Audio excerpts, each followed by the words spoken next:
This is a taste of modern-day Eaton Plazz on Fridays, where cart hop satisfies lunchtime cravings for many in the downtown community.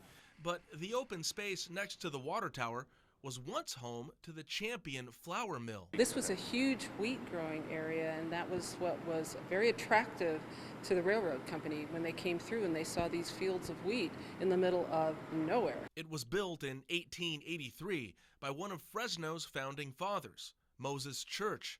According to the Fresno Historical Society, fire destroyed the mill in 1892.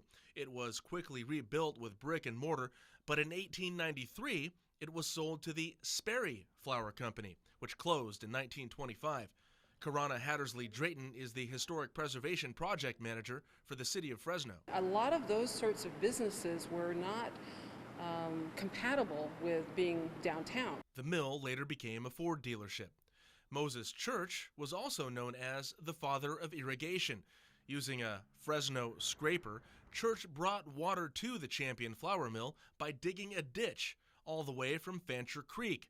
Church's descendants know the story of the ditch all too well. I am the great-nephew of Moses J. Church. Sights and smells from the ditch began to upset nearby residents from one of Fresno's first neighborhoods.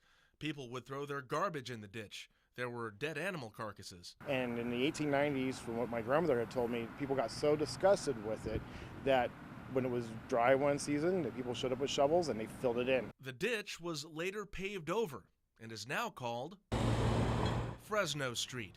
In fact, the story of the ditch is inscribed on an old plaque that until recently was kept in storage by a fraternity called E. Clampus Vitus. That plaque has been restored and mounted on bricks that were used to build the Champion Flour Mill. The monument now sits at the water tower. In downtown Fresno, Justin Willis, KC24 News. We are Fresno.